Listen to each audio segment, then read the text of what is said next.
देखें, चैप्टर का नाम है प्रिपरेशन ऑफ फाइनेंशियल स्टेटमेंट्स। ये हमने अपने पास चैप्टर पढ़ना है जो कि बेस्ड है on schedule 3 of companies act 2013, जिसके अंदर कई डिविजन्स हैं। डिवीजन 3 है टोटल, हम फर्स्ट वाली पढ़ेंगे, टोटल 3 है वैसे। ठीक है, वैसे ये बताओ डिवीजन 1 किसकी है? डिवीजन 1 उन कंपनीज के लिए है जो अप्लाई क्या करती हैं? जो अप्लाई करती हैं अकाउंटिंग स्टैंडर्ड्स। डिवीजन 2 किन के लिए है? जो अप्लाई करती हैं इंड एस। और डिवीजन 3 किसके लिए है? जो बेसिकली कौन सी कंपनियां हैं? Non banking finance companies. ठीक है, तो इसका मतलब शेड्यूल 3 के आगे कितने पार्ट हैं? 3 पार्ट हैं। हम सिर्फ ये वाला पार्ट पढ़ते हैं इंटरमीडिएट के अंदर। ये पार्ट आप पढ़ेंगे कहां पर? फाइनल में। और ये पार्ट आप पढ़ेंगे ही नहीं, ना इंटरमीडिएट में ना फाइनल में। हम जब प्रिपरेशन करते हैं फाइनेंशियल स्टेटमेंट्स का, तो कुछ बातों को अपने दिमाग में रखना चाहिए।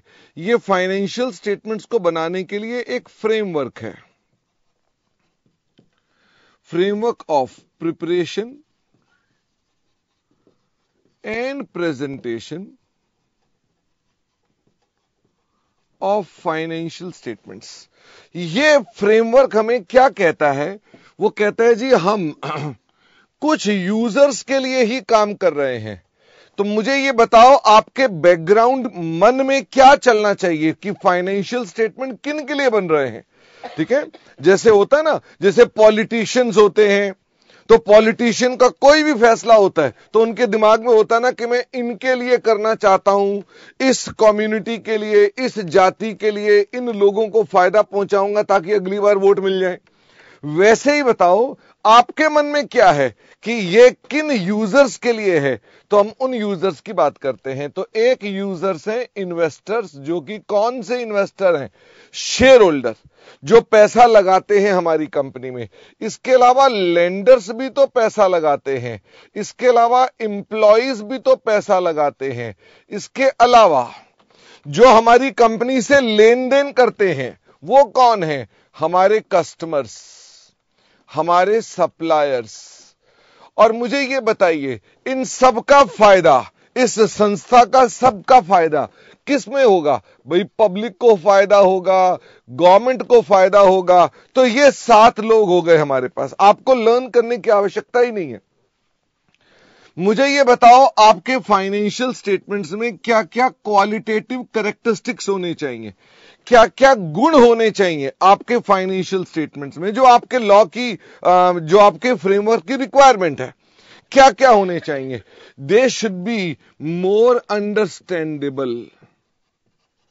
अच्छा ये बताओ, क्या इसकी कोई डेफिनेशन है? What is more understandable? इसकी कोई डेफिनेशन नहीं है।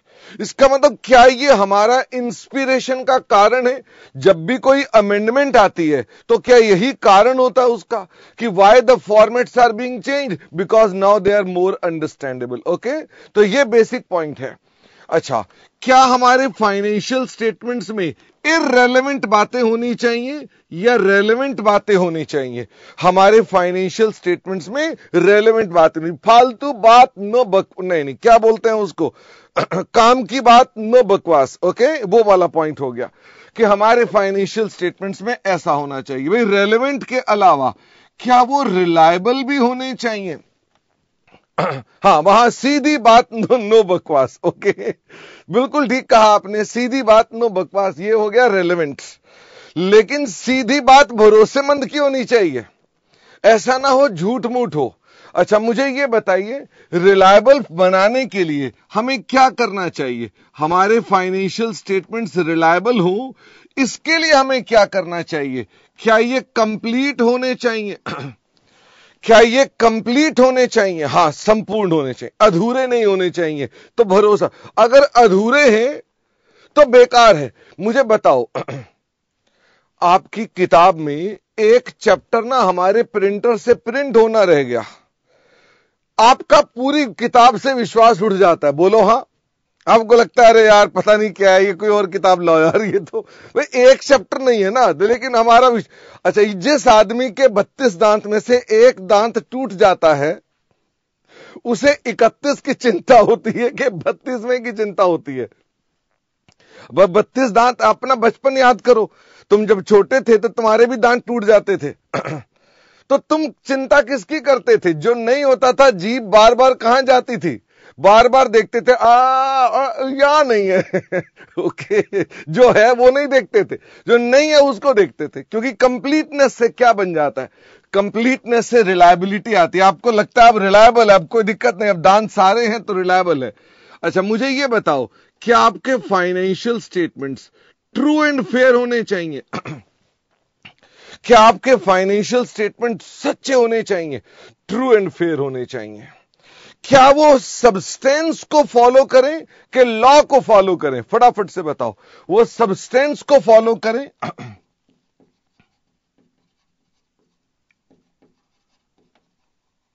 या लॉ को फॉलो करें? नेकपाल को मैंने अपना मकान दे रखा है, मेरी बैलेंस शीट में आएगा कि नेकपाल की बैलेंस शीट में आएगा? मेरी बैलेंस शीट में आएगा। इसका मतलब सब्सटेंस को फॉलो करो, कानूनी नाम नहीं कि मालिक तो कानून के अंदर वो बना हुआ है। Your understanding? इसका मतलब अल्टीमेटली हमारे सब्सटेंस ओवर फॉर्म। क्या हमें न्यूट्रल होना चाहिए? हां। क्या हम रियल में न्यूट्रल हैं भी इंटरमीडिएट में? क्या हम इंटरमीडिएट में न्यूट्रल हैं भी? नहीं, हम उतने न्यूट्रल नहीं हैं। ओके, हमें न्यूट्रल होना चाहिए पर उतने न्यूट्रल है नहीं अच्छा, ये बताओ, जब आईसीसी के क्रिकेट के मैचेस होते हैं तो क्या अंपायर न्यूट्रल होते हैं? हां, वहां न्यूट्रल होते हैं। पर जब तुम्हारी गली के अंदर क्रिकेट होता है तो क्या अंपायर न्यूट्रल होता है? The answer is no. Okay, तो न्यूट्रल मतलब अलग अलग है, तो आप उसको अलग अलग एग्जाम्पल से देख सकते हैं। इसके अलावा क्या आपके फाइनेंशियल स्टेटमेंट्स न्यूट्रल के अलावा प्रूडेंट भी होने चाहिए? हां, प्रूडेंट भी होने चाहिए। प्रूडेंट का क्या मतलब होता है? प्रूडेंट का मतलब होता है कंजर्वेटिव, थोड़ी सी संकीर्ण सोच। संकीर्ण सोच मतलब क्या हो गया?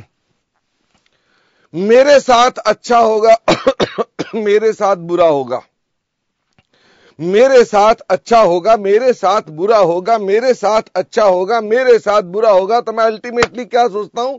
यार बुरा ही होगा। Okay, this is how we think in a negative manner. तो प्रूडेंट मीन्स हम नेगेटिव हैं। हम लॉसेस जो आ रहे हैं उनको क्या बोलते हैं? ये तो आ ही रहा है, पक्का है भाई साहब, होगा ही होगा। अब बताओ, इंडिया और इंग्लैंड के मैच में कौन जीतेगा? अगर हम प्रूडेंट हो जाएं, अगर हम प्रूडेंट हो जाएं तो हम बोलेंगे यार नहीं नहीं, पता नहीं क्या होगा, कोई उनका आके इंग्लैंड वाले मारना ना शुरू कर दें। इसका मतलब ये कि अगर हम प्रूडेंट हो जाएं तो बोलेंगे भाई साहब पता नहीं, नहीं जीतने का तो नहीं लग रहा। ओके, अच्छा, अगर हम न्यूट्रल हो जाएं तो अगर हम न्यूट्रल हो जाएं तो इंडिया जीतेगा। ओके, मैं अभी जो आजकल मैच चल रहा है उसकी बात चल रहा हूं, ठीक है? तो यानी ये हमारे पास इसके अंदर है। इसके अलावा हमारे फाइनेंशियल स्टेटमेंट में एक और गुण होना चाहिए, एक और गुण होना चाहिए। अमन कह रहा है 150 ही तो बनाने। अरे अमन, बेटा मैं थोड़ा प्रूडेंट हूं इसलिए कह रहा हूं नहीं जीतेगा, तुम थोड़ा न्यूट्रल हो, ठीक है?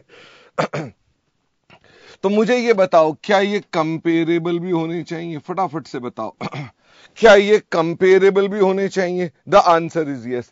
वैसे ये बताओ, क्या रियलिटी में आप अपने पास जब सवालों के जवाब करोगे तो क्या कंपेरेबल बनाओगे उनको?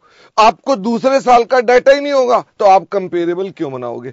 अच्छा, ये बताओ, ये थ्योरी जो हम करते हैं, ये थ्योरी क्यों करते हैं? क्या मैं आपका दिमाग खराब करने के लिए करता हूं कि एमसी के लिए करता हूं? मैं ये आपका दिमाग खराब करने के लिए थ्योरी नहीं पढ़ाता हूं। इसके दो फायदे हैं, एक तो आप थ्योरेटिकली स्ट्रांग होते हैं, दूसरा एमसीक्यू के नंबर इसके अंदर आने के क्वेश्चन संभावना बनती है तो आप उसके लिए तैयार हो जाते हैं। मुझे ये बताओ, जब हम फाइनेंशियल स्टेटमेंट्स की बात करते हैं तो इसके जो फॉर्मेट्स हैं इसके जो फॉर्मेट्स हैं उसमें क्या क्या चीज के फॉर्मेट दिए हुए हैं। शेड्यूल 3 ने क्या हमें बैलेंस शीट का परफॉर्मा दिया हुआ है, उसने बैलेंस शीट का परफॉर्मा दिया हुआ है। अच्छा, क्या हमारे पास स्टेटमेंट ऑफ P&L का भी फॉर्मेट दिया हुआ है। स्टेटमेंट ऑफ P&L का भी परफॉर्मा है। हम इन दोनों के साथ में क्या नोट्स भी लिखते हैं? हां, इन दोनों के हम साथ में नोट्स भी लिखते हैं। क्या कैश फ्लो स्टेटमेंट भी फाइनेंशियल स्टेटमेंट का पार्ट है? फटाफट से बताओ, क्या कैश फ्लो स्टेटमेंट भी इसमें आती है? The answer is no. इसका मतलब यह कि हम जब कैश फ्लो स्टेटमेंट बोलेंगे तो इसमें वो कवर नहीं होगी।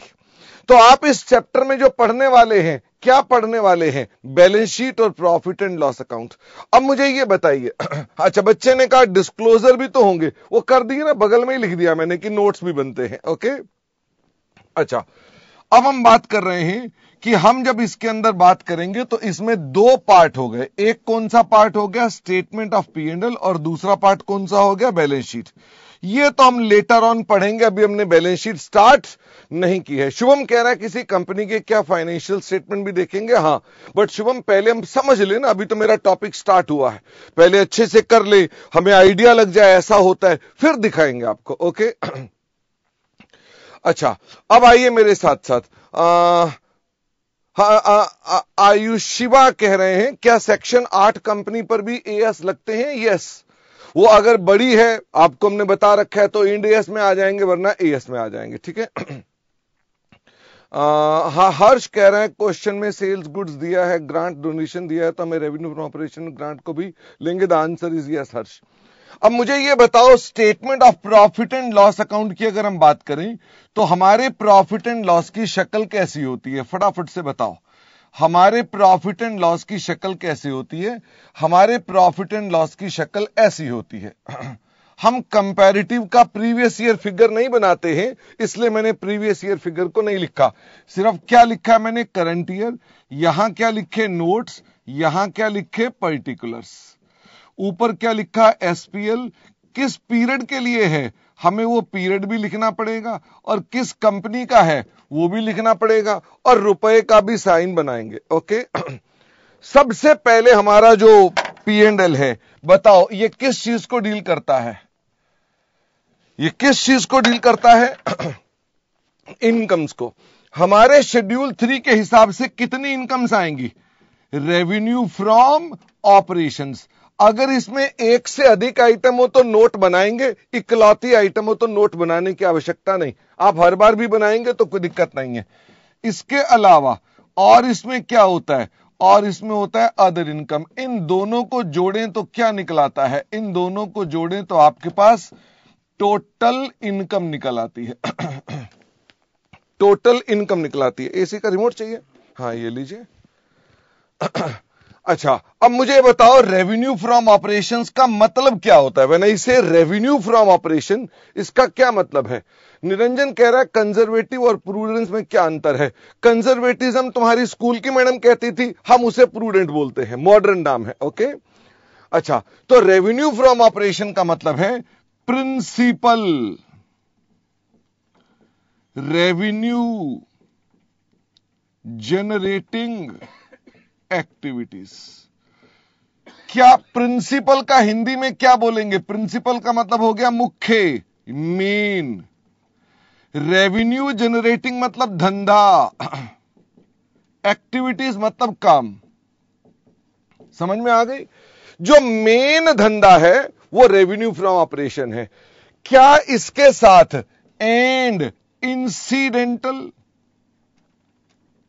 एक्टिविटीज।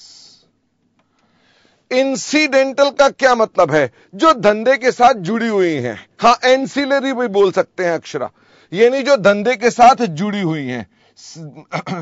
धंधा करेंगे तो होगा ही, जुड़ी है। जैसे हमने आपको कहा सेल ऑफ बाय प्रोडक्ट वगैरह वगैरह। मुझे ये बताओ रेवेन्यू फ्रॉम ऑपरेशन के अंदर कौन कौन से एग्जाम्पल थे? भाई ये आता था sale of goods, sale of services, ठीक है, बाय प्रोडक्ट की सेल। क्या अगर मान लो आपको कोई ग्रांट मिल गई है, आप मान लो सामान भी बेचते हैं और कोई ग्रांट भी मिल गई है, क्या ऐसा हो सकता है आपका काम ही केवल ग्रांट का लेने का हो? फटाफट से बताओ, क्या आपका काम ही ग्रांट का हो? बिल्कुल, आप बिल्कुल सेक्शन 8 कंपनी है और आप पर एएस अप्लाई होते हैं, तो ऐसा हो सकता है। क्या ऐसा भी हो सकता है कि आपका काम ग्रांट का ना हो पर ग्रांट मिल जाए? हां, जैसे आपका स्कूल है, क्या आपको मालूम है आपके स्कूल के अंदर स्कूलों को ग्रांट मिलती है? ऑफ कोर्स वो बच्चों से भी पैसे लेते हैं। तो मुझे फटाफट से बताओ, स्कूल की मुख्य आमदनी का सोर्स क्या है? उनकी मुख्य आमदनी का सोर्स क्या है? ट्यूशन फीस, एग्जामिनेशन फीस जो बच्चों से लेते हैं। क्या जो उन्हें सरकार से चंदा मिल जाता है वो भी रेवेन्यू फ्रॉम ऑपरेशन है? द आंसर इज यस, वो भी उनका रेवेन्यू फ्रॉम ऑपरेशन है। तो कोई मुश्किल काम थोड़ी ना है। अच्छा, हम इनमें जब आइटम्स लेंगे तो क्या ये विदाउट जीएसटी लेंगे? फटाफट से बताओ, हम ये विदाउट जीएसटी लेंगे। क्या जीएसटी को डिस्क्लोज करना है? The answer is no. अच्छा, मुझे ये बताओ, क्या इसमें से लेस करके दिखाना है एक्साइज ड्यूटी? हां, वो लेस करके दिखाना है। इसका मतलब एक्साइज ड्यूटी को आप पहले जोड़ते, अपने पास सेल लेते हो विद एक्साइज ड्यूटी, फिर लेस करते हो, लेकिन सेल लेते हो विदाउट जीएसटी, फिर जीएसटी घटा के नहीं दिखाते हम लोग। ओके, तो थोड़ी प्रेजेंटेशन का अंतर है और कुछ नहीं है। अच्छा, आप मुझे ये बताइए, इसके अलावा अदर इनकम्स में कौन कौन सी अदर इनकम्स है? मैं तो भूल ही गया, थोड़ा जूम करने के लिए कह रहे हैं। अदर इनकम्स में कौन कौन सी हैं? अदर इनकम मतलब जो आरएफओ नहीं है। मुझे डेफिनेशन बताओ, अदर इनकम की डेफिनेशन क्या हो गई? जो आरएफओ नहीं है। Okay, interest income, dividend income, अच्छा, rental income, transfer fees. What is transfer fees? Transfer fees होती है कई बार कंपनी अपने शेयर्स को किसी एक आदमी में जब ट्रांसफर करती है तो उसका सर्विस चार्ज लेती है। ओके, तुम सरल भाषा में समझो कि कंपनी कई बार अपने शेयर होल्डर से सर्विस चार्ज लेती है, वो यहां पर आएगा। ओके, इसके अलावा बैड डेट रिकवर्ड। अच्छा, अगर कोई खर्चा था और वो बैड डेट की बात नहीं कर रहा, अगर कोई खर्चा था और वो रिकवर हो गया, हमने किसी को रेंट पे किया था, ध्यान देना मेरी बात को, रेंटल इनकम नहीं बोल रहा, हमने किसी को रेंट पे किया और बाद में रेंट हमने रिकवर कर लिया वापस, तो रेंट रिकवर्ड। तो पहले बताओ रेंट पेड क्या है? हमने जब किसी को रेंट पे किया तो क्या है? वो तो एक्सपेंस है। हमने उसी को रिकवर कर लिया तो ये इनकम है। ओके, हां बोलो फटाफट से, वो हो गई इनकम। मुस्कान ने कहा कि वो इनकम हो गई। वेरी गुड मुस्कान, तुम्हारी मुस्कान अभी निकालता हूं मैं। एक और प्रशांत है, कह रहा है इनकम है। अरे भैया, खर्चा अगर लौट कर आए तो खर्चा खर्चा ही रहेगा। नालायकों, क्यों सुबह सुबह गालियां खाते हो? सारे लोग बताओ मंदिर में पूजा कर रहे हैं, तुमको मैं गालियां दे रहा हूं और तुम सुबह सुबह गालियां खाते हो। वो यहां नहीं आएगा। रेंट जो एक्सपेंस था वो रिकवर्ड है, वो यहां नहीं आएगा। अच्छा, फिर ये बताओ ये कौन सा रेंट है? फिर ये कौन सा रेंट लिखा है मैंने? ये भाई साहब रेंटल इनकम है। ओके, रेंटल इनकम है। अच्छा, मैंने रेंटल इनकम को पे कर दिया, कैसा हो सकता है?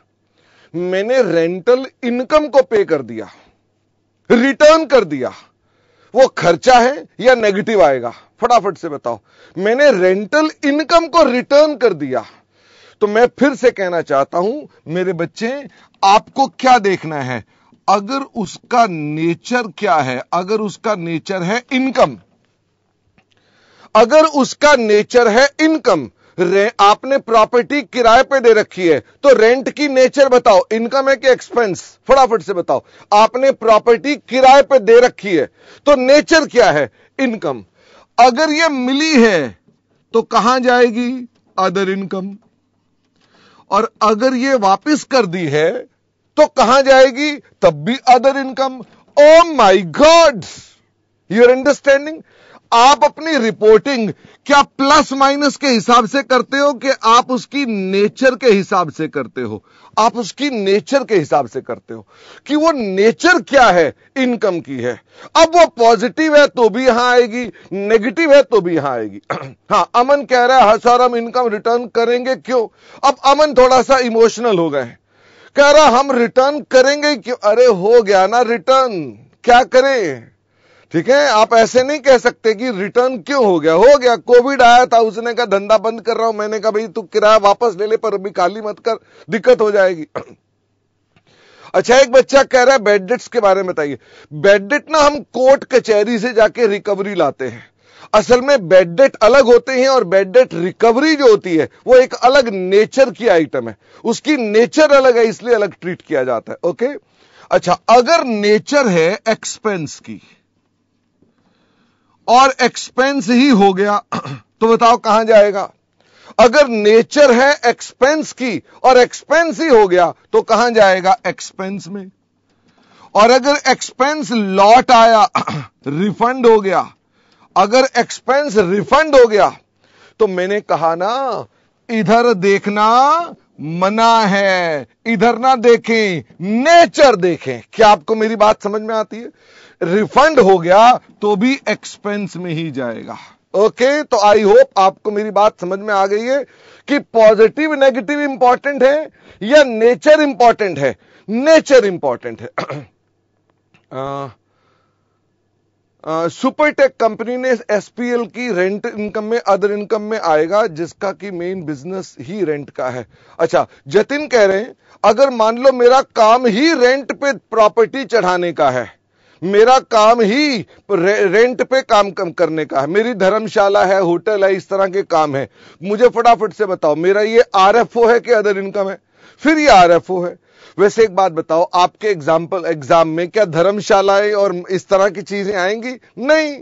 इसका मतलब आपके लिए रेंटल को नेचुरली सोचना। ओके, ज्यादा दिमाग मत दौड़ाना उसमें कि ये है। अच्छा, इसमें बताओ गेन ऑन सेल, क्या ये भी अदर इनकम में आता है?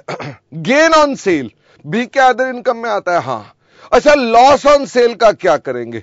अब भाई इसका तो नेचर ही नहीं है। Gain on sale, loss on sale तो आप नेचर ही नहीं बता सकते कि ये गेन है कि लॉस है कि इसकी नेचर क्या है। तो हमने कहा गेन में से क्या माइनस कर दोगे? लॉस माइनस कर दोगे। अच्छा, और अगर मान लो लॉस ज्यादा ताकतवर निकल आया तो कितने रुपए तक माइनस करोगे? अप टू गेन अमाउंट, जितने का गेन है वही तक आप अपने पास माइनस करोगे। अच्छा, कोई इसके अलावा कोई हमारे पास डिस्काउंट इनकम भी हो सकती है। कोई क्रेडिटर ने आपको कोई डिस्काउंट दे दिया हो, वो भी हो सकती है। The answer is yes. मेरे मन में एक विचार आया है, क्या मैं आपसे क्वेश्चन पूछ सकता हूं? एक मेरे मन में एक विचार आया है। अच्छा, बच्चे ने कहा सेल ऑफ स्क्रैप भी लिख दो। सेल ऑफ ऑफिस स्क्रैप, ठीक है। ऑफिस स्क्रैप मतलब भाई अगर कोई बाय प्रोडक्ट वाला तो ऊपर है, ये बाकी का स्क्रैप है। मेरे मन में एक क्वेश्चन आया है, एक्स लिमिटेड की टर्नओवर है 250 करोड़, उसकी अदर इनकम है 1 करोड़, उसकी टोटल इनकम है 251 करोड़। ओके, क्या ये एसएमसी है? ये नॉन एसएमसी है। सर ये तो अलग चैप्टर का क्वेश्चन पूछ लिया आपने। मैंने पूछ लिया तो बात खत्म। क्या ये एसएमसी है या नॉन एसएमसी है? क्या ये क्वेश्चन नहीं बन सकता एमसीक्यू में कि क्या है भाई ये? तो अब बच्चे तो दोनों तरह के आंसर आ रहे हैं, कोई कह रहा है एसएमसी है, कोई कह रहा है नॉन एसएमसी है। पहले मुझे ये बताओ, आप 250 को देख रहे हो कि 251 को देख रहे हो? आपके लिए रेलेवेंट क्या है, 250 के 251? आप क्या देख रहे हैं? अब अपने कॉन्सेप्ट को याद करो, जहां आपको हमने बताया था रूल्स कौन से थे। कंपनी आगे भूल गया, कंपनी इसके आगे ब्रैकेट में था, कंपनी इसके आगे था, अकाउंटिंग स्टैंडर्ड रूल्स 2000 कौन सा था, 15 था कि 21 था? 2000 कौन सा था? 2021। उन रूल्स के हिसाब से जिन कंपनियों की टर्नओवर्स एक्सक्लूडिंग अदर इनकम थी या इंक्लूडिंग अदर इनकम थी, एक्सक्लूडिंग अदर इनकम। ओ, तो आपके लिए काम की बात बताओ क्या हुई? ये क्या अदर इनकम का मीनिंग समझ में आ गया? इसको छोड़कर देखते हैं। आई होप अब आपको दिमाग में क्लियर हो रही है कि वो जो लिखा है ना, वहां जो लिखते थे एक्सक्लूडिंग अदर इनकम, अब आपको पता चल गया इसकी बात चल रही है। ओके, अच्छा, अब मुझे ये बताओ कि अगर मान लो किसी कंपनी की टर्नओवर 250 करोड़ है, हम इसके बारे में चेक कर रहे हैं, तो कंडीशन क्या थी? मोर देन 250 करोड़ होना चाहिए या more than equal to 250 crore होना चाहिए? यह अगली समस्या आ गई। अगर आपको बड़ा बनना है तो क्या है? More than 250 crore. क्या ये मोर देन 250 करोड़ है? क्या ये एग्जैक्ट 250 करोड़ है? ये तो एग्जैक्ट 250 करोड़ है। तो ये कौन है? दिस कौन है? ये बोलो बोलो बोलो, कौन है ये? ये है एसएमसी। और अगर ये एसएमसी है तो क्या इसे माफिया मिलेंगी? क्या ये इसे माफिया मिलेंगी? हां, इसे माफिया मिलेंगी। 3, 17, 20, 15, 19, 28, 29, 21, 23, 27 और 25। ओके, ठीक है। मतलब आपके तो अगर आपको नींद में भी पूछा जाए तो क्या भीतर से आवाज आ जानी चाहिए? 3, 17, 20, 15, 19, 28, 29, 21, 23, 27 और 25। ओके, चलिए, तो आप लोगों ने इसके अंदर कुछ बच्चों ने गलत आंसर दिया, लेकिन कुछ बच्चों ने बहुत अच्छा आंसर दिया। अच्छा, मुझे ये बताओ, क्या मैं इसका प्रिंट आउट ले लूं? मैं अपनी रिवीजन कर रहा था, लेकिन ये मैं इसका जल्दी जल्दी प्रिंट आ जा भाई। और आप वैसे इस प्रिंट का कुछ करते भी हैं क्या? हाँ, ये एसएमसी है। एक बच्चे ने पूछा कि ये तो एसएमसी होगा, तो इतनी देर से यही तो कह रहा हूं ये एसएमसी है। तो हम अपने पास ये फालतू की चीजों को यहां रब कर देते हैं। मुझे ये बताओ, इतना सब करने के बाद हम फिर इसके बाद अगली आइटम पर आते हैं। इसके बाद अगली आइटम कौन सी है बताइए? इनकम के बाद अगली आइटम कौन सी है? अगली आइटम है एक्सपेंस। और एक्सपेंस में बताओ सबसे पहला कौन सा एक्सपेंस है? एक्सपेंस में सबसे पहला एक्सपेंस है सीएमसी है। सीएमसी, सीएमसी मतलब क्या? Cost of material consumed. मुझे फटाफट से ही बताओ, ये मेटीरियल कंज्यूम्ड है, तो मुझे बताओ मेटीरियल कंज्यूम्ड कंजम्पशन कैसे निकालते हो? आप देखते हो opening stock of raw material plus purchases किसकी देखते हो? Raw material minus closing stock भी किसका देखते हो? Raw material. ओके, क्या आपको यह डिटेल डिस्क्लोज करने की आवश्यकता होती है? The answer is no. सीधा सीधा सीएमसी बाहर लिखो, यह आवश्यकता नहीं होती। आप दिखा दें तो कोई दिक्कत की बात नहीं है। फिर आ गया अगला, purchase of stock in trade. मुझे फटाफट से बताओ, क्या यह केवल परचेज है? हां, किसकी परचेज है? Purchase of raw material. Okay, हां बोलो फटाफट से। यह है परचेज ऑफ रॉ मटेरियल। मेरे साथ एक बच्चे ने हां करी, उसका नाम ऊपर चला गया फटाफट से। यह परचेज ऑफ रॉ मटेरियल है। नालायको, क्यों गालियां खाते हो? रॉ मटेरियल की परचेज यहां एडजस्ट कर दी है। यह किसकी परचेज है? Stock in trade. अच्छा, अब हमारे इंस्टीट्यूट ने अगर मान लो सवालों में खाली परचेज लिखेगा तो क्या मानोगे? रॉ मटेरियल मानोगे या स्टॉक इन ट्रेड मानोगे? अगर खाली क्वेश्चन में लिखा हुआ है परचेज तो क्या करोगे? तो भाई पहले तो आप अपने हिंट को चेक करोगे कि क्वेश्चन में कहीं ना कहीं हो सकता है दाएं बाएं हिंट लिखा हो। अगर बिल्कुल कुछ ना समझ में आए तो स्टॉक इन ट्रेड लोगे। ओके, इसका मतलब यह कि पहले तो चेक करोगे। अगर परचेज में साइलेंट है तो आप क्या करेंगे? पहले तो चेक करेंगे कोई इंडिकेटर लिखा हुआ हो क्वेश्चन में।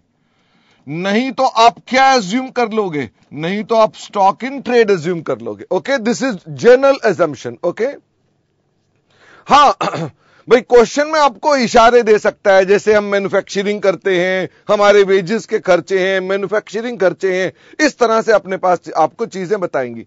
अच्छा मुझे ये बताओ इसके बाद क्या आता है? Change in inventory. किसकी इन्वेंट्री? फिनिश्ड गुड्स की इन्वेंट्री, वर्क इन प्रोग्रेस की इन्वेंट्री, स्टॉक इन ट्रेड की इन्वेंट्री। ये कैसे कैलकुलेट करोगे? ओपनिंग प्लस क्लोजिंग या ओपनिंग माइनस क्लोजिंग? क्या करोगे? तो हम इसके अंदर ओपनिंग माइनस क्लोजिंग से कैलकुलेट करेंगे। तो जो भी ओपनिंग फिनिश्ड है, ओपनिंग वर्क इन प्रोग्रेस है, ओपनिंग स्टॉक है, माइनस कर देंगे closing finished, closing work in progress, closing stock in trade. क्या फिर से डिस्क्लोजर जरूरी है? Disclosure of opening and closing जरूरी है? The answer is not required. इसका डिस्क्लोजर जरूरी नहीं होता है। बट क्वेश्चन में आपको मिलेगा, तो आप यहां पर लिखना चाहो तो कोई लिख सकते हो, कोई प्रॉब्लम की बात नहीं है। अगले खर्चे की बात बताइए, अगला खर्चा कौन सा है? Employee benefit expense. इसमें कौन कौन सी चीजें आएंगी? इसमें सैलरी आएगी। अच्छा, क्या लेबर का खर्चा भी इसमें आएगा? लेबर का खर्चा, डायरेक्ट एक्सपेंस, डायरेक्ट एक्सपेंस मेरे बच्चे, डायरेक्ट एक्सपेंस, लेबर का खर्चा भी इसमें आएगा। The answer is yes. हाँ, पूरी चेंज इन इन्वेंट्री हमने बताया ना, ओपनिंग माइनस क्लोजिंग। अब इसका फॉर्मेट के पीछे का कारण वो आप पिछली क्लास में देखेंगे। ओके। हाँ, डिस्क्लोजर का मतलब है कि आप अपने पास नोट तो बनाओ, लेकिन उसमें ओपनिंग और क्लोजिंग लिखने की जरूरत नहीं है, सीधा बाहर लिख दो चेंज। ओके। अच्छा, सैलरी यहां आएगी, लेबर का खर्चा यहां आएगा, डायरेक्ट लेबर जिसे आप बोलते हैं। इसके अलावा वेजेस वगैरह भी यहीं पर आएंगे।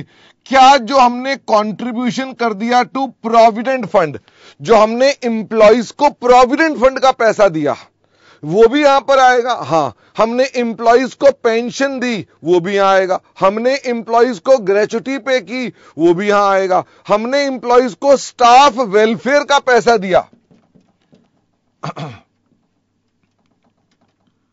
क्या वो भी यहां आएगा? हां, हमने अपने एम्प्लॉइज को शेयर्स दिए, क्या वो भी आएंगे? पहले ये बताओ, क्या आपको मालूम है हम अपने एम्प्लॉइज को शेयर्स भी देते हैं? हम अपने एम्प्लॉइज को शेयर्स भी देते हैं। हम बोलते हैं कि हाँ भाई, बढ़िया से काम करोगे तो हम तुमको ना शेयर्स देंगे। तो क्या हम जब शेयर देते हैं तो सस्ते देते हैं या फ्री में देते हैं? हाँ, तो हमारी तो कॉस्ट लग रही है ना, उन शेयर्स की मार्केट में अपॉर्चुनिटी कॉस्ट है।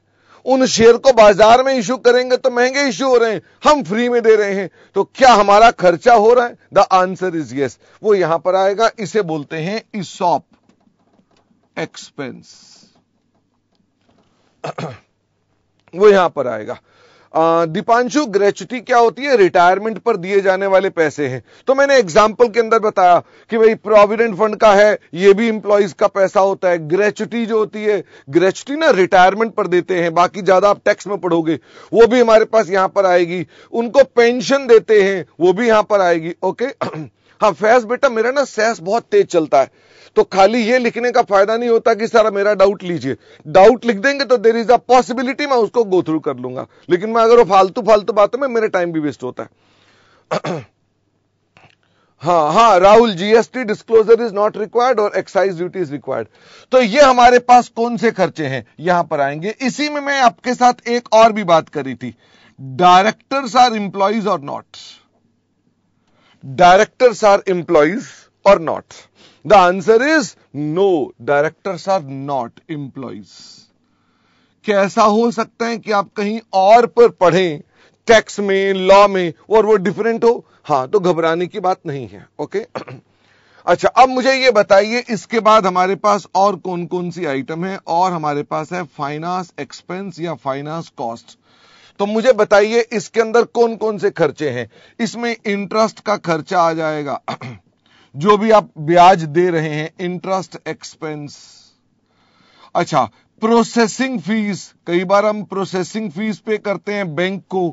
क्या हम इसके अंदर सीए को पैसा देते हैं, वो अरेंज करता है हमारे लिए लोन, सीए की फीस, वो भी यहां पर चले आते हैं। प्रखर रुको। फिर आता है मेरे पास डेप्रिसिएशन एंड अमोर्टाइजेशन। तो मैंने कहा डेप्रिसिएशन किसकी होती है?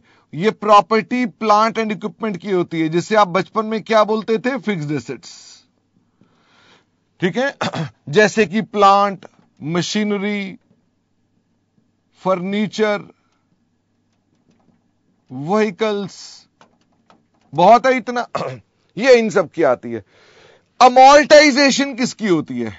अमॉर्टाइजेशन किसकी होती है? अमॉर्टाइजेशन होती है ऑफ इनटेंजिबल एसेट्स की, यानी उनकी घिसावट को हम क्या बोलते हैं? अमॉर्टाइजेशन। जैसे कि कौन है? गुडविल है, और मुझे बताओ और क्या है? जैसे पेटेंट है, ट्रेडमार्क्स हैं। क्या ये सब भी घिसते हैं? पेटेंट, ट्रेडमार्क भी घिसते हैं, उनकी भी वैल्यू में गिरावट आती है।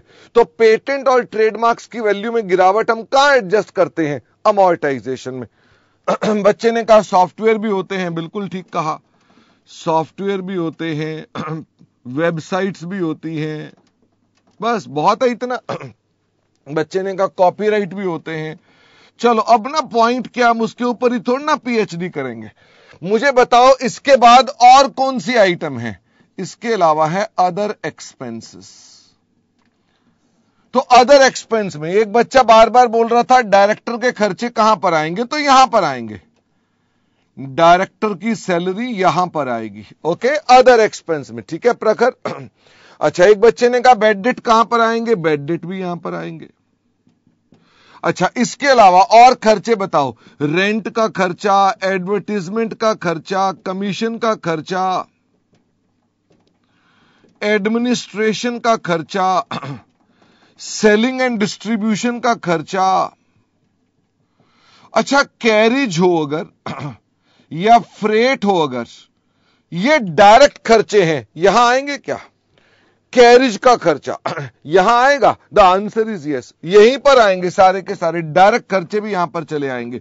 अच्छा, एक बच्चे ने कहा ऑडिटर का खर्चा, ऑडिटर की फीस, ऑडिट भी तो ऑडिट कर रहा है। एक बच्चे ने कहा डिस्काउंट का खर्चा, डिस्काउंट अलाउड, जो आप डेटर्स को डिस्काउंट अलाउ करते हैं। अच्छा, इसके अलावा हम बता रहे हैं एक सीएसआर का खर्चा। आपको पता है सीएसआर एक्सपेंस क्या होता है? सीएसआर एक्सपेंस क्या होता है? सीएसआर एक्सपेंस क्या है?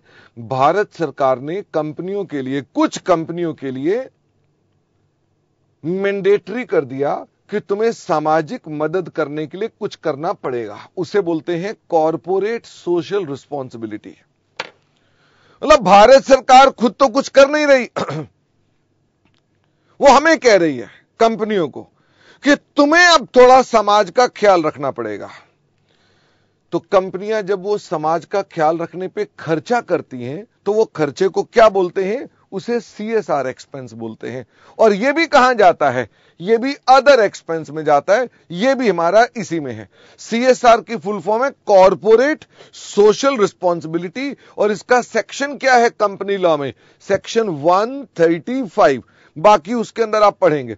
गुडविल की वैल्यू बढ़ेगी तो यहां नहीं आएगी बेटा, वो अलग मुद्दा है, वहां जब बढ़ेंगे। पहले जरा पीएनएल सीख रहे हैं ना, तो पीएनएल की बात करेंगे।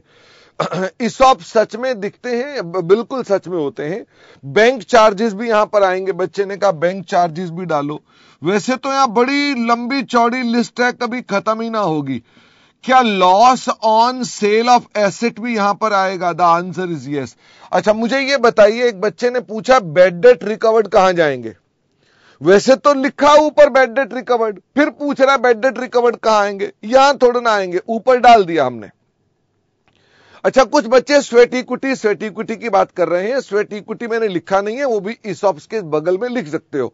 हालांकि बेटा उसके अंदर ना पॉइंट क्या है, इतनी सारी बातें हैं। मेरी बस चल रही है, खिड़की में तुम्हें 50 चीजें दिख रही हैं, हर जगह मैं जा नहीं पाऊंगा।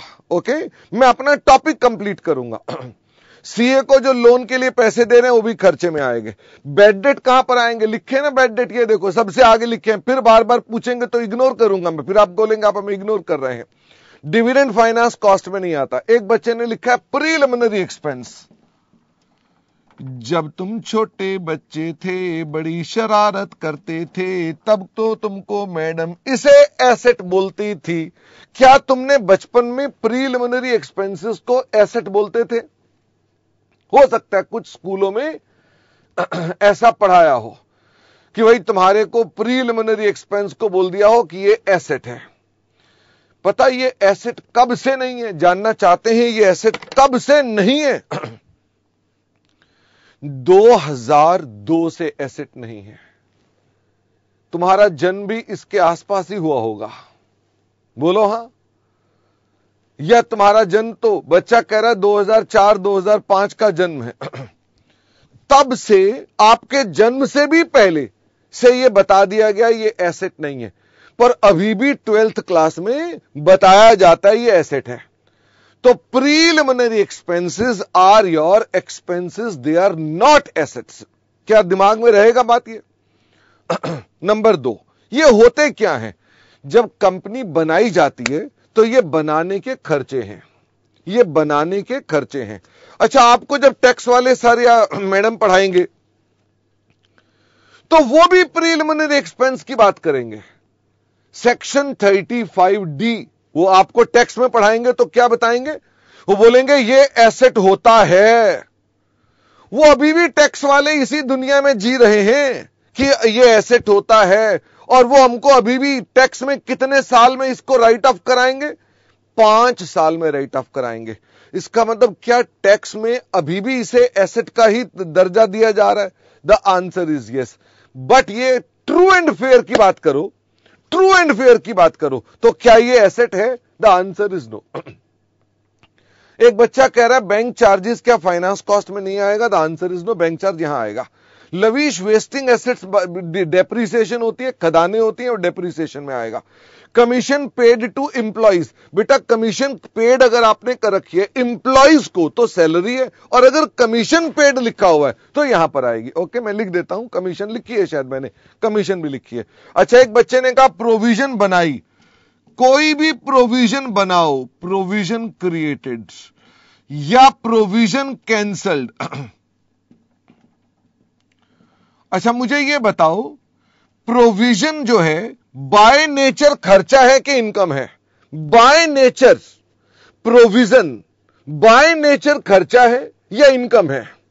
तो बाय नेचर ये खर्चा है, तो इसका बनना भी यहां पर आएगा और इसका हटना भी यहां आएगा। आहा, समझ में आ गई? क्योंकि हम नेचर को देखते हैं। तो प्रोविजन बाय नेचर ही क्या है?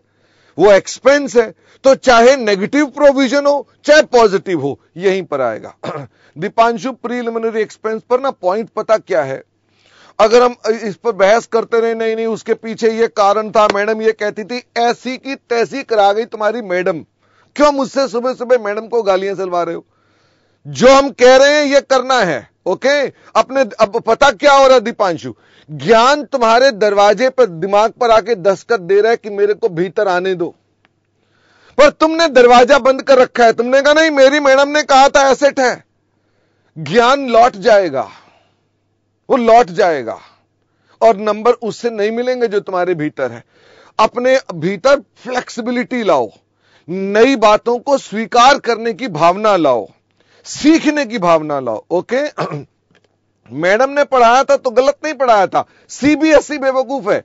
ओके, इसलिए गालियां मैडम को हम बिना बात की दे देते हैं। गालियां किसको देनी चाहिए?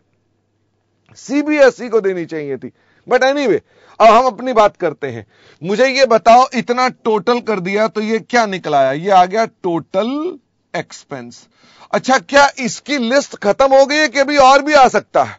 अभी और भी आ सकता है भाई साहब, मैंने खत्म कर दिए, क्योंकि इतना और क्या लिखें। कुछ बच्चे स्टेशनरी की बात कर रहे थे और पता नहीं क्या क्या। मैंने लिस्ट खत्म कर दी कि इतने से तुम्हारा काम चल जाएगा।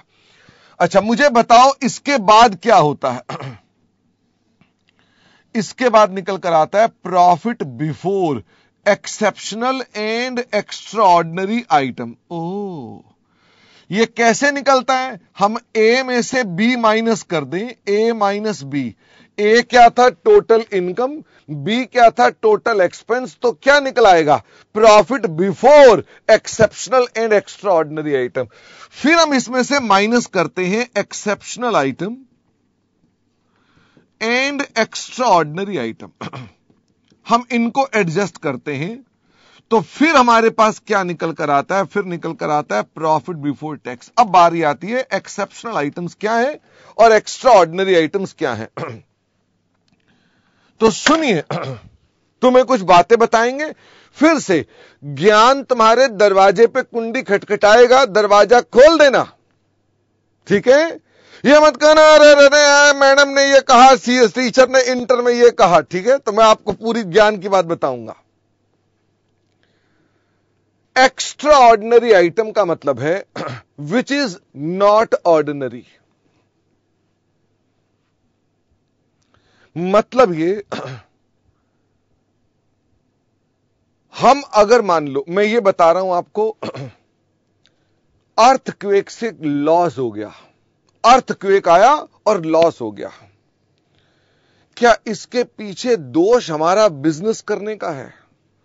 अगर हम बिजनेस ही ना करते तो हमारा होता ही नहीं, अर्थक्वेक आता ही नहीं। क्या मैं ये ठीक बोल रहा हूं? तो ये जो एबनॉर्मल चीजें हैं, फ्लड्स आ गए, ठीक है, टॉर्नेडोज आ गए, और क्या क्या हो सकता है, आग लग गई, ठीक है, ऐसी जो आपदाएं होती हैं, बड़ी बड़ी ब्लास्ट हो गए, ठीक है, ये बच्चे ने कहा कोविड हो गया, बिल्कुल ठीक एग्जांपल दिया, कोविड हो गया, नेचुरल आपदाएं हो गई। क्या कोविड में भी लोगों को लॉसेस हुए हैं? The answer is yes. चोरी हो गई, ध्यान देना, बड़े बड़े की बात चल रही है। दफ्तर में पेन चोरी हो गया, फटाफट से बताओ, दफ्तर में पेन चोरी हो गया, पेन रखा था टेबल पे, वो चोरी हो गया, यहां आएगा क्या? तो इसलिए दिमाग दौड़ाना, ऐसी बातों मत करना, चोरी तो सारी की सारी, ऐसा नहीं होता है, ओके? बड़ों की बात चल रही है, छोटों की बात नहीं चल रही है। एक बच्चा बार बार कह रहा है नोटबंदी, नोटबंदी में तुम्हारा नुकसान हुआ कैसे? मतलब तुमने 2 नंबरी पैसे रखे हुए थे, हमारी क्लास में ऐसी बातें करते हो। नोटबंदी में तुम्हारा नुकसान ही नहीं होना चाहिए था, अगर सब कुछ ठीक था तो बैंक में जमा करा देते, ठीक है? बार बार कह रहे हैं नोटबंदी में नुकसान हुआ, नोटबंदी में नुकसान हुआ। नोटबंदी में नुकसान तो 2 नंबर में हुआ, खाली वो तुम्हारे को हुआ, हमें नहीं हुआ, ठीक है? चलो, जो हमारी आइटम्स इस तरह की होती हैं, जो बड़े बड़े लॉसेस होते हैं, एक्स्ट्रा ऑर्डिनरी लॉसेस होते हैं, जो हमारे पास लॉस बाय फायर है, लॉस बाय अर्थक्वेक है, माइनस उनके इंश्योरेंस क्लेम। क्या ऐसा भी हो सकता है कि लॉस बाय फायर 1 साल में आए और इंश्योरेंस क्लेम अगले साल में आए? फटाफट से बताओ। लॉस बाय फायर 1 साल में हुआ, लेकिन क्लेम मिला ही नहीं, क्लेम अगले साल में मिला। तो बताओ, जिस साल में लॉस बाय फायर हुआ वो उस साल की एक्स्ट्रा ऑर्डिनरी आइटम आ गई, और जिस साल में क्लेम मिला उस साल की वो क्या बन गई? एक्स्ट्रा ऑर्डिनरी इनकम बन गई। You are understanding my points? और अगर एक ही साल में एक्स्ट्रा ऑर्डिनरी लॉस भी आ गया, माइनस इंश्योरेंस क्लेम भी आ गया, तो फिर कोई दिक्कत नहीं, नेट करके लिख देंगे। ये होता है एक्स्ट्रा ऑर्डिनरी आइटम्स। तो मुझे फटाफट से बताओ, एक्स्ट्रा ऑर्डिनरी आइटम में कौन कौन सी आइटम हो गई? लॉस बाय फायर, और क्या है? By earthquake, by floods. बहुत है इतना? मतलब इतना बहुत है ना? अच्छा, इसी को एबनॉर्मल लॉस भी कहते हैं। माइनस, बताओ इनमें क्या माइनस कर देंगे? हाँ, एनिमी अटैक भी आ जाएगा, एम्बेजलमेंट भी आ जाएगी, थेफ्ट भी आ जाएगा। Less insurance claim. अच्छा, एक बच्चे ने लिखा है कि सर इंश्योरेंस क्लेम मिला नहीं पर रिसीवेबल तो है ना। वो ऐसे नहीं होता, सारी आगों के पैसे इंश्योरेंस कंपनी नहीं देती है। इसका मतलब यह कि जब आग लगती है तो उसी दिन रिसीवेबल नहीं बन जाता, उसके लिए पहले क्लेम भरना पड़ता है, फिर वो सर्वे करने आते हैं, फिर वो अप्रूव करते हैं, और अगर उन्होंने अप्रूव नहीं किया तो कुछ भी रिसीवेबल नहीं है। इसका मतलब यह कि लॉस का होना अलग घटना है और इंश्योरेंस क्लेम का मिलना, अगर उसी साल में अप्रूव हो गया तो माइनस हो जाएगा, अगर अगले साल में अप्रूव हुआ तो अगले साल में माइनस होगा। ओके, ये यहां पर चले आएंगे। आई होप आपको कोई दिक्कत नहीं है इसके अंदर। अपने दिमाग की खिड़कियां खोले, और मैं बताना चाहता हूं, सीए फाइनल में आकर के जब इंड एस पढ़ाए जाएंगे तो आपको कहा जाएगा एक्स्ट्रा ऑर्डिनरी जैसा कुछ नहीं। ओ माय गॉड, क्या देख रहे हो? विचार देख रहा है विनोद, कैसे अंग्रेजी की भाषा में घुमा घुमा कर आपको पागल किया जाता है। जो इंटरमीडिएट में आपको कहा जा रहा है एक्स्ट्रा ऑर्डिनरी है, फाइनल में यदि आपने मेरे से ही क्लास ली तो मैं आपको चिल्ला चिल्ला कर कहूंगा, अरे भैया गलत था। इसका मतलब जो मैं आपको अभी बता रहा हूं ये ठीक नहीं बता रहा हूं। फिर मैं क्यों बता रहा हूं? क्योंकि अभी भी अकाउंटिंग स्टैंडर्ड में ये लिखा हुआ है और आपको तो मेरे से एएस पढ़ने। जब तक इंस्टीट्यूट एएस चेंज नहीं करता, क्या तब तक मैं ये पढ़ाता रहूंगा? तब तक मैं ये पढ़ाता रहूंगा। इसका मतलब ये हो गया, इसमें मेरा कोई लेना देना नहीं है भैया। मेरे को जो इंस्टीट्यूट के स्टैंडर्ड मिलेंगे मैं तो वही पढ़ाने हैं। पर जब आप इंड एएस पढ़ेंगे, इंड एएस आए कहां से हैं मुझे बताओ? इंड एएस आए कहां से हैं? चाइना से आए हैं या किसी पाकिस्तान से आए हैं? आए कहां से हैं? ये विदेशों से आए हैं, खास तौर पे यूरोप से आए हैं। ठीक है, इन्होंने कहा कुछ एक्स्ट्राऑर्डिनरी नहीं होता, कुछ एक्स्ट्राऑर्डिनरी नहीं होता। तो इसका मतलब क्या? लॉस बाय फायर भी अदर एक्सपेंस में चला जाता है? क्या लॉस बाय फायर भी अदर एक्सपेंस में चला जाता है? The answer is yes. अच्छा, एक बच्चा बार बार कह रहा है हम कन्वर्जेंस। भैया ऐसा है, जो इंड एएस की चर्चा है ना वो बाद में बताएंगे। अभी आपको इतना बता दिया, सीए फाइनल में ये चीज गायब हो जाएगी। ओके, बस इतना बताया। अब सीए फाइनल की चर्चा नहीं कर रहे हम लोग।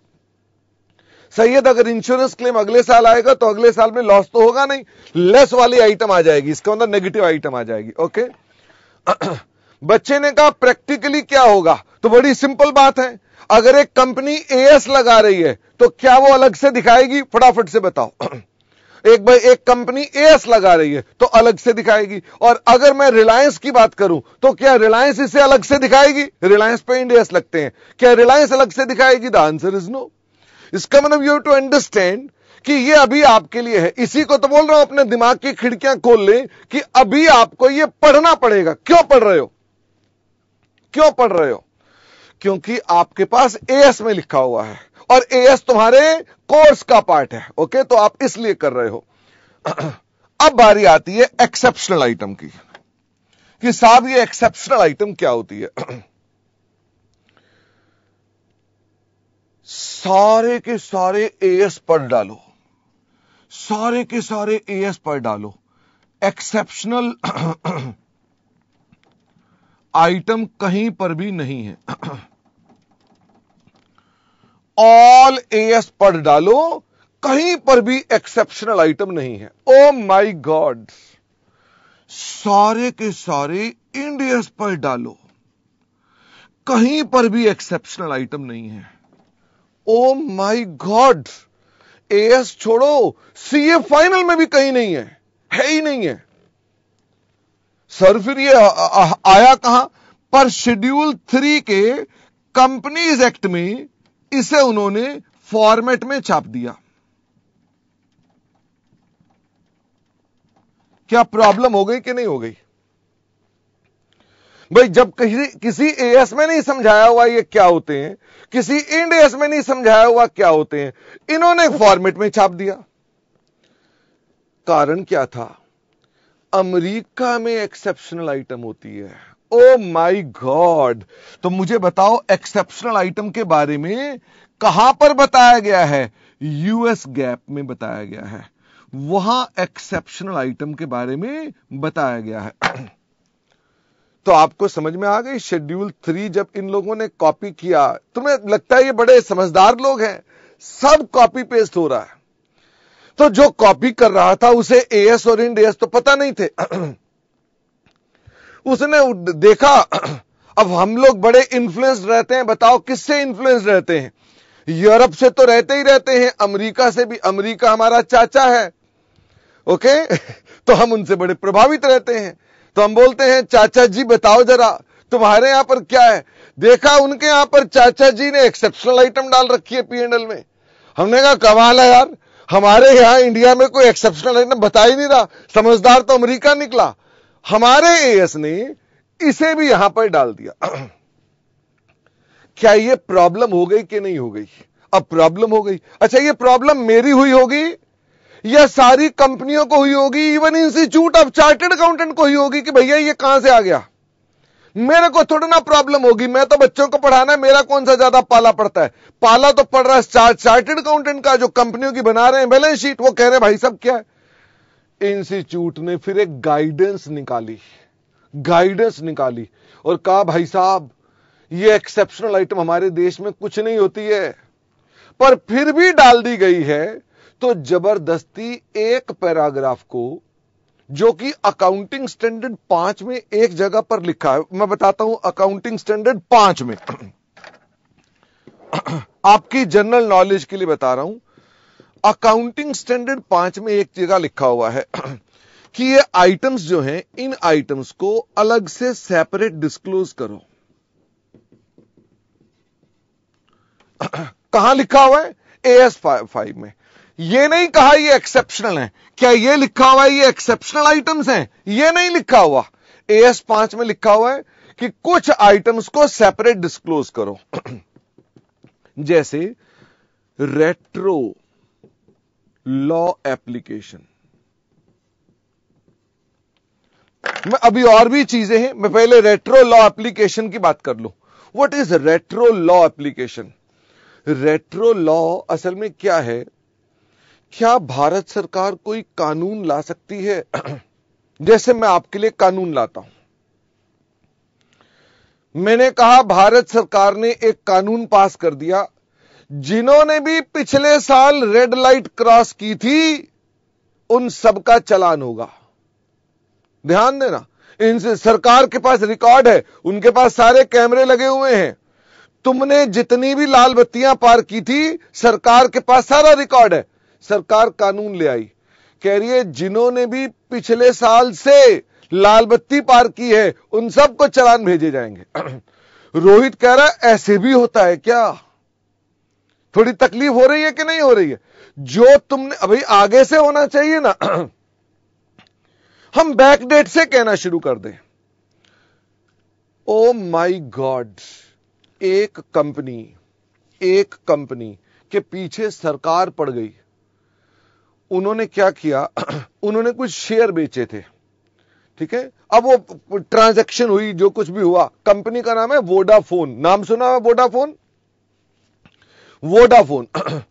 तो वोडाफोन कंपनी जो थी, उस समय फाइनेंस मिनिस्टर थे प्रणब मुखर्जी, ठीक है। वो हमारे देश के बाद में राष्ट्रपति भी हुए थे। तो प्रणब मुखर्जी उस समय फाइनेंस मिनिस्टर थे। उन्होंने क्या किया? उन्होंने कानून बनाकर कहा वोडाफोन ने जो पिछले साल कुछ घटना की थी उसका टैक्स उनको देना पड़ेगा। क्या वोडाफोन छटपटाई होगी कि नहीं छटपटाई होगी कि भाई साहब पिछले साल में तो एक कानून ही नहीं था, मेरे को पहले बता देते तो मैं गलत काम ही ना करती। जब मैंने गलत कर डाला तब कानून था नहीं, अब तुम्हारी आंखें खुल गई कि अरे ये तो तुमने गलत किया, कानून था नहीं, अब तुमने बैकडेट से कानून लगा के मेरे को टैक्स लगा दिया। क्या प्रॉब्लम समझ में आ रही है? इस वजह, इस पे ऊपर फिर सरकार ने क्या कर दिया? कानून बनाया और उससे कितने पैसे छीन लिए? 10,000 करोड़ रुपए छीन लिए। कितने रुपए छीने? 10,000 करोड़। करोड़ मत भूल जाना, 10,000 नहीं बोल रहा, 10,000 करोड़ छीन लिए। क्या वो कंपनी फिर बाद में हमारी अदालतों में गई और हमारे देश की अदालतों में उसे न्याय नहीं मिला? वो हाई कोर्ट, सुप्रीम कोर्ट में गई लेकिन उसको न्याय नहीं मिला और वो फिर इंटरनेशनल कोर्ट में गई। कहां गई? इंटरनेशनल कोर्ट में गई। और इंटरनेशनल कोर्ट में वो क्या हो गई? वो जीत गई और फिर जाकर के उसके पैसे उसे वापस दिए गए। क्या आपको मेरी बात समझ में आती है? ये रेट्रो लॉ था। पर मेरा सवाल यह है, क्या अभी भी भारत सरकार रेट्रो लॉ ला सकती है? क्या अभी भी भारत सरकार रेट्रो लॉ ला सकती है? हां। मान लो उस रेट्रो लॉ से मुझे थप्पड़ पड़े 5,000 करोड़ रुपए का, तो वो आइटम मेरी एज पर AS 5 क्या डिस्क्लोज होनी चाहिए? फटाफट से बताओ, क्या एज पर AS 5 रेट्रो लॉ की एप्लीकेशन से होने वाले लॉस अलग से डिस्क्लोज होने चाहिए? The answer is yes.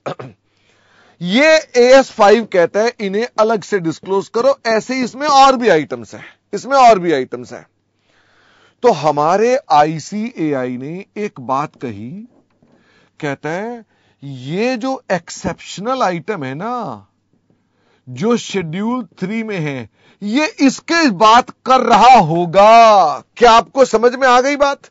कैसे जोड़ जमा किया गया? इसे तुक्का बोलते हैं हिंदी में।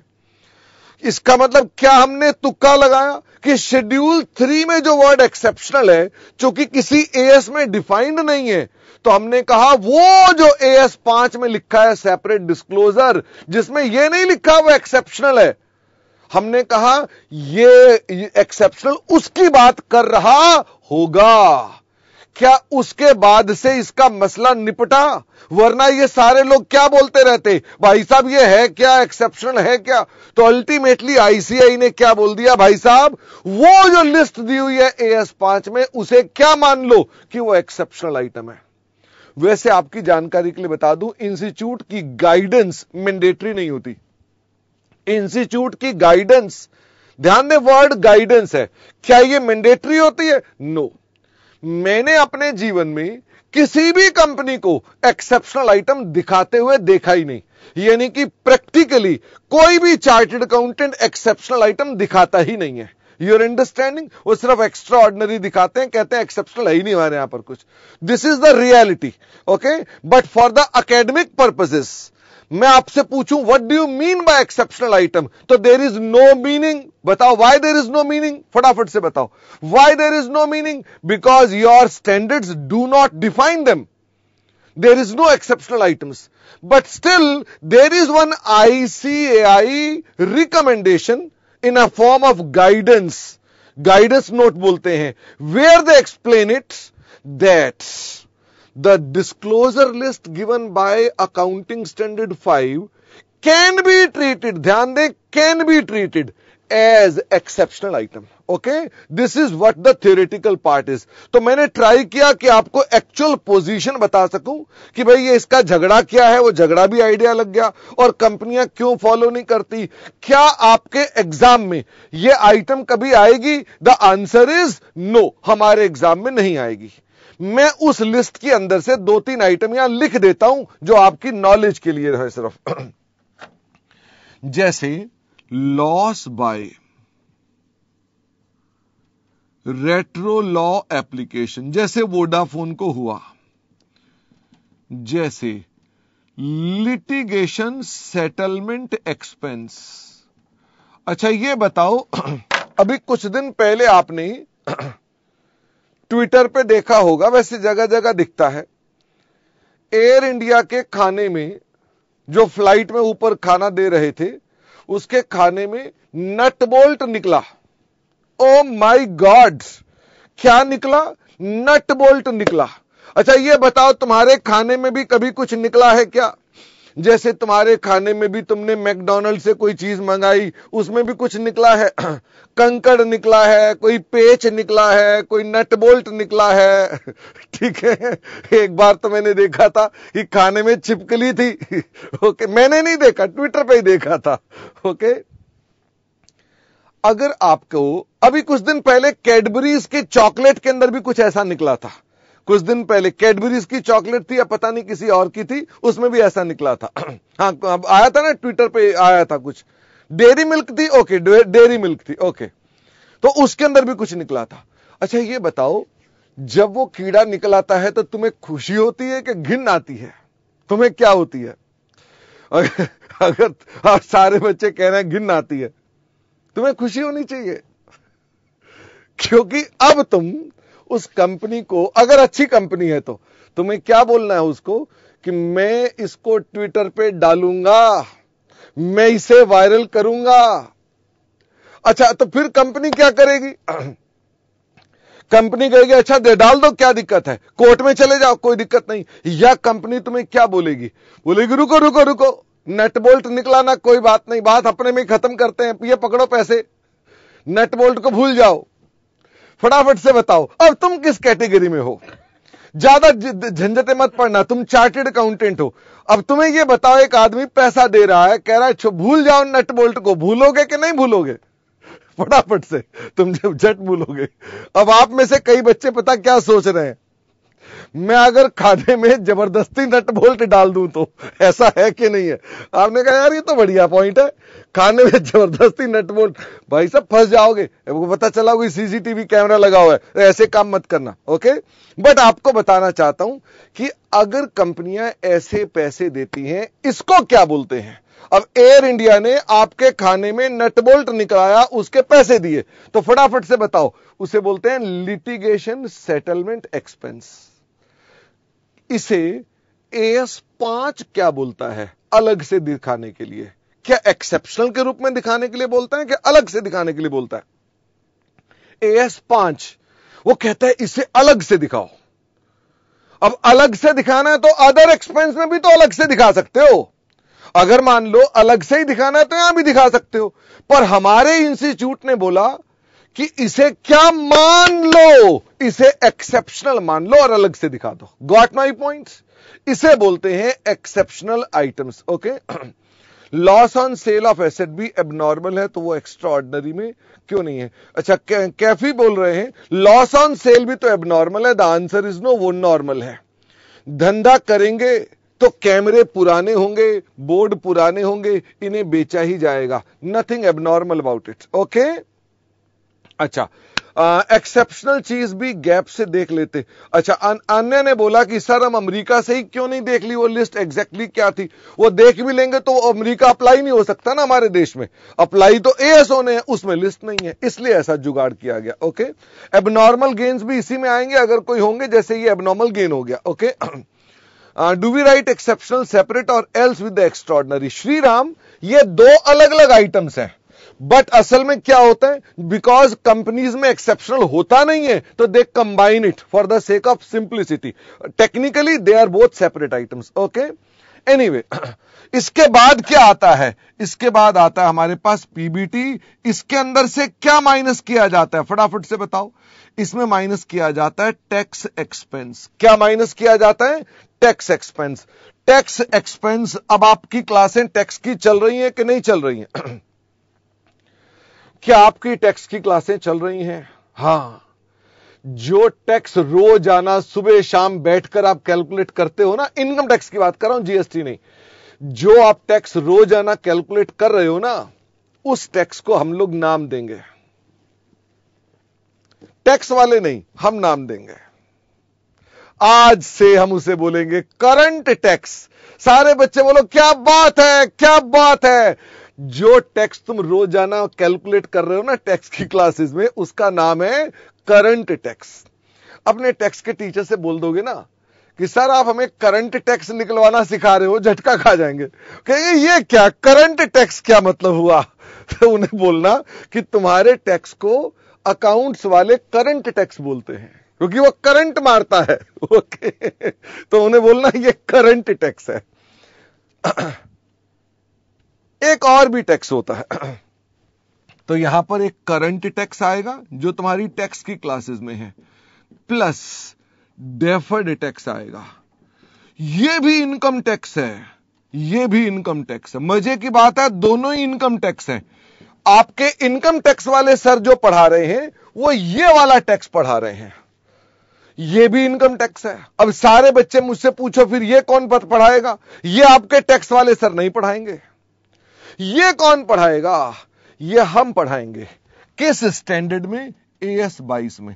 इसका मतलब आपको हम एक टैक्स की चर्चा और करेंगे। जानते हो ये चर्चा कब होगी? ये वाली चर्चा कब होगी? ये चर्चा होगी जब तुम्हारे सारे के सारे टॉपिक्स खत्म हो जाएंगे, सबसे आखिरी में। सर सबसे आखिरी में क्यों कराओगे, सबसे पहले क्यों नहीं कराओगे? क्योंकि हम ये मानते हैं कि बच्चा पहले ये सीख ले, जब उसे ये सीख जाएगा तो ये मैं समझा पाऊंगा। इसका मतलब AS22 हम पहले पढ़ ही नहीं सकते, बिकॉज आपको पहले इनकम टैक्स पढ़ना है। ओके, जिन बच्चों ने इनकम टैक्स ऑलरेडी पढ़ रखा है उनको तो पढ़ाया जा सकता है, बाकियों को नहीं, इसलिए हम लास्ट में इसे कवर करेंगे। ओके, सरल भाषा में मैं आपको सिंपली ये कहना चाहता हूं, ये वो वाला इनकम टैक्स है जो मोदी जी फ्यूचर में हमसे लेंगे।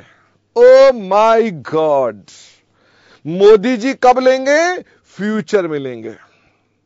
तुमको क्या लगता है ये फ्यूचर की इनकम पे बोल रहा हूं? ये मैंने नहीं बोला, इसी इनकम पे फ्यूचर में टैक्स लेंगे। ओ माय गॉड, ऐसा भी होता है? हां, ऐसा भी होता है। आपके टैक्स वाले सर हमेशा उसी साल का टैक्स निकालेंगे, बोलेंगे इस इनकम का ये टैक्स, और हम बोलेंगे इस इनकम पर फ्यूचर में भी टैक्स होगा, उसे बोलते हैं डेफर्ड टैक्स। ओके, इसका मतलब आज की इनकम क्या सिर्फ इसी बार का टैक्स लगवाती है कि अगले सालों का टैक्स भी प्रभावित करती है? अगले सालों का भी टैक्स प्रभावित करती है। वो कैसे कैलकुलेट करते हैं, कैसे नहीं करते हैं, इसकी चर्चा मैं आपके साथ नहीं करूंगा। Okay Neha, it's not deferred expenditure, it is deferred tax.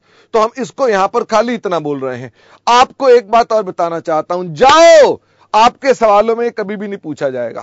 Okay, जब तक AS 22 नहीं पढ़ोगे, AS 22 में ही पूछा जाएगा और कभी नहीं पूछा जाएगा। Okay, because that is something technical. तो आप लोगों का इंस्टीट्यूट भी आपकी मदद करता है। सागर कह रहा है लॉस ऑन सेल गेन से भी लेस कर सकते हैं क्या? हाँ, वो माइनस करवाया ना, लॉस ऑन सेल को हमने गेन में से लेस कराया, जितना था उतना लेस हो गया, बाकी का लॉस यहां आ गया।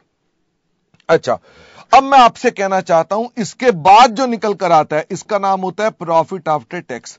इसके बाद भी एक डिस्क्लोजर होता है which is not very important, उसे बोलते हैं अर्निंग पर शेयर। एक डिस्क्लोजर और होता है अर्निंग पर शेयर।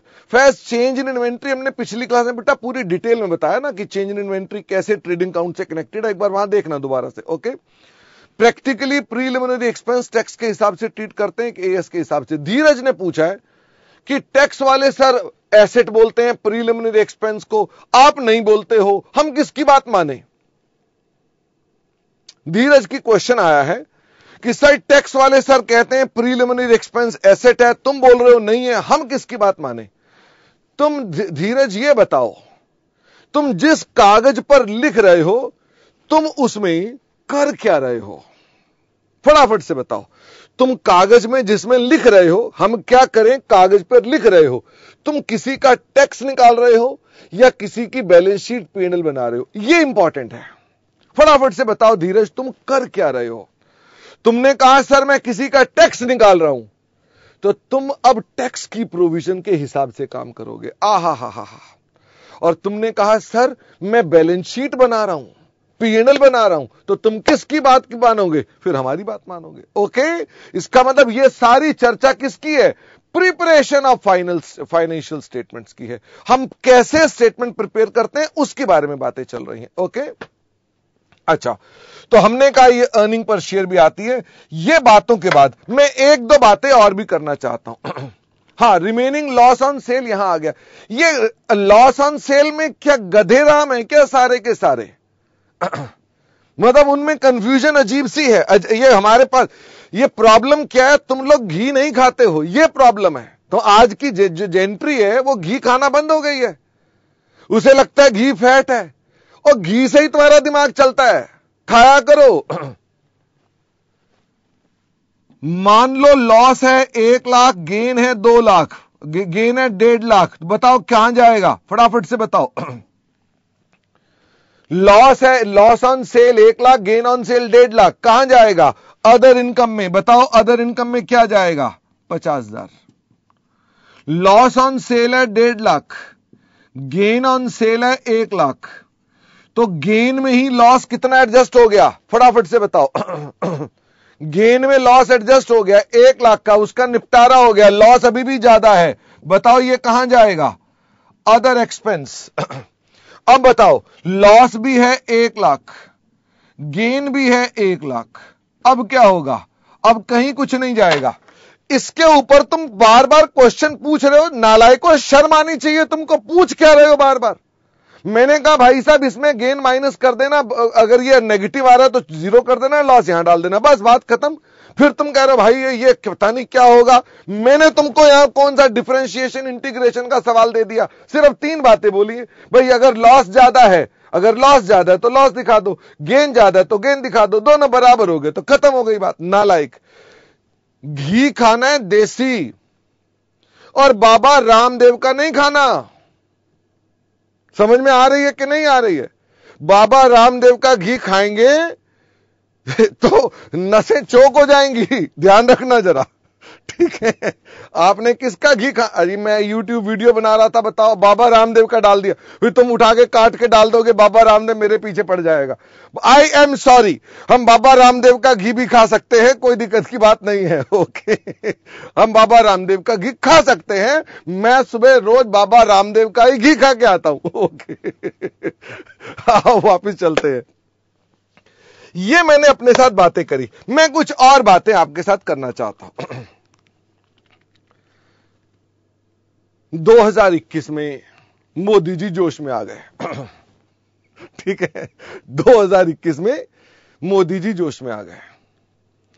उन्होंने कहा शेड्यूल 3 में अमेंडमेंट करेंगे।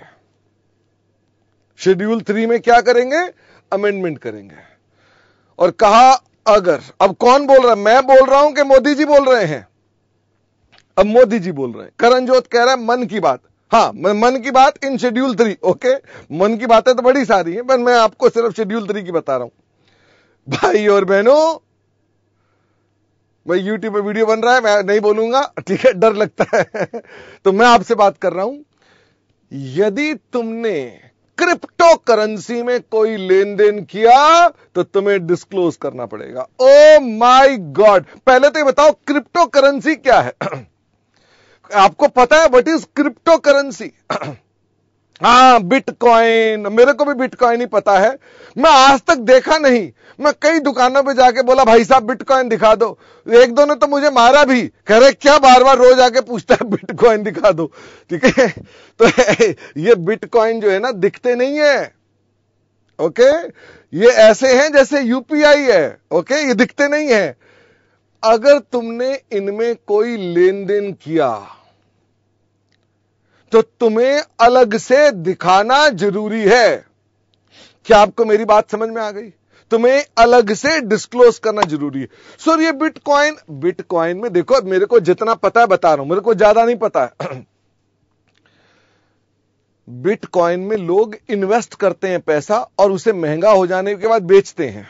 समथिंग पता नहीं क्या है, मतलब वो कुछ इन्वेस्ट करते हैं और वो भी महंगा हो जाता है, घाटा भी हो जाता है, और वो उसको लॉस पर भी बेचते हैं। ओके, अगर मान लो बिटकॉइन खरीदने में गेन हुआ तो कहां जाएगा? फटाफट से बताओ।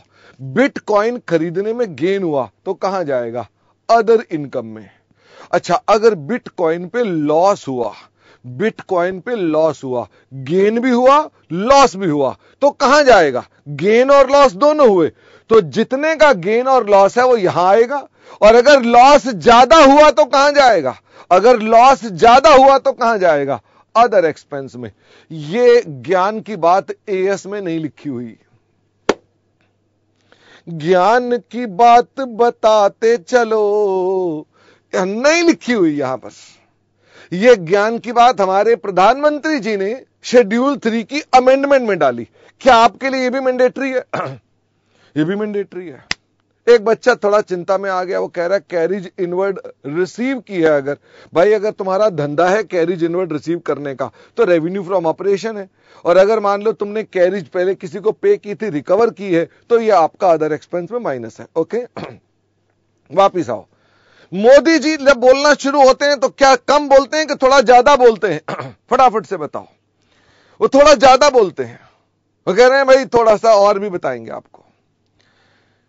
मोदी जी कह रहे हैं भाई और बहनों, अगर तुम्हारे घर में छापा पड़ा और छापे में कुछ सामान निकला तो तुम्हारे को वो रिपोर्ट करना पड़ेगा। बात समझ में आ गई? इसका मतलब अभी थोड़े दिन पहले ना एक ओडिशा के कांग्रेस के मेंबर ऑफ पार्लियामेंट के यहां पर पता नहीं कितने करोड़ निकले थे, भूल गया मैं। 300, एक बच्चे ने कहा 500 करोड़ निकले थे। बाप रे बाप, उसके घर पे 500 करोड़ रखे हुए थे। मेरे को समझ में नहीं आ रही, मैं कहे यार ये अखबार में गलत छप गया होगा। फिर भाई सारे लोगों ने यही कहा तो मैं मान गया। मैंने कहा अच्छा इतना पैसा रखा था, 500 करोड़।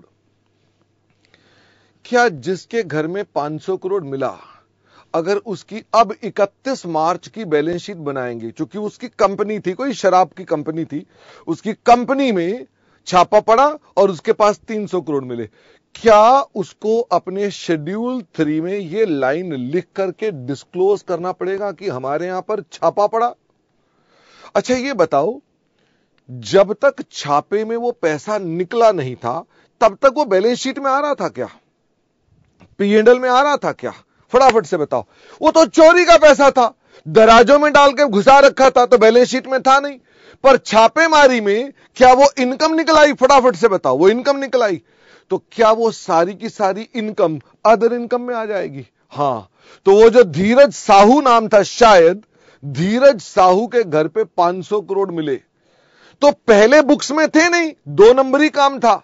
अब वो बुक्स में आएंगे तो मुझे फटाफट से बताओ, क्या वो अदर इनकम में आएंगे? The answer is yes. क्या आपको मेरी बात समझ में आ गई है? ये पॉइंट किसी एएस में लिखा हुआ है या 2021 में एक अमेंडमेंट के साथ आया? ये 2021 में अमेंडमेंट के साथ आया। ये 2 बातों के अलावा भी कुछ आइटम्स और हैं, बट वो पीएनएल से कनेक्टेड नहीं है, इसलिए मैंने बातें नहीं करी। और भी हैं, अगर तुम बैंक का पैसा लेके भागे हो तो तुम्हें डिस्क्लोज करना पड़ेगा, वो पीएनएल से कनेक्टेड नहीं है। ओके, तो there are some other disclosures also, I will come on those points. Okay, but later on आऊंगा। एक बच्चे ने कहा उसके ऊपर 78% टैक्स लगेगा, वो अलग बात है। इनकम में दिखाओ 500 करोड़, बाद में टैक्स लगाओ 78%। This is how the things work. Okay, इसका मतलब यह कि हम पहले इनकम में दौड़ेंगे कि 500 करोड़ घर से मिल गया, फिर उसका टैक्स भी कैलकुलेट करके जमा कराएंगे। हाँ, और जेल में जाएंगे वो अलग। ओके, वो उसका चर्चा यहां नहीं हो रही है। हमारे शेड्यूल 3 में 2021 से पहले भी 3 डिस्क्लोजर कहे गए हैं। मतलब क्या ये मोदी स्पेशल बात कर रहा हूं कि पहले से ही है? तो मैं कह सकता हूं ये पहले से ही है, इसे कह दो कांग्रेस स्पेशल। ओके, यानी कांग्रेस सरकार से चलते आ रहे हैं 3 डिस्क्लोजर। क्या वो भी आपको पढ़ने पड़ेंगे? The answer is yes. कह रहा है ऑडिटर को तुम कितनी फीस देते हो डिस्क्लोज करना पड़ेगा। बताओ भाई, ऑडिटर आगे चेयर दे दो। कह रहा है ऑडिटर को तुम कितने पैसे दे रहे हो, डिस्क्लोज करना पड़ेगा। ये बताओ, ऑडिटर को पैसे कितने दे रहे हो, ये पब्लिकली डिस्क्लोज करना पड़ेगा। क्यों भाई? YouTube का वीडियो फिर बन रहा है, मैं फिर एक बात बोल दूंगा। वो फिर क्या होता है, बच्चे वीडियो काट के डाल देते हैं और मेरे को चिट्ठी आ गई, मैं आपको दिखा भी दूंगा कि आपने ये कैसे बोल दिया। मैंने कहा भैया मैं तो क्लास पढ़ा रहा था, क्लास के अंदर बच्चों को समझा रहा था, लोग वीडियो बनाते तो मैं क्या करूं? तो आप वीडियो मत काटना।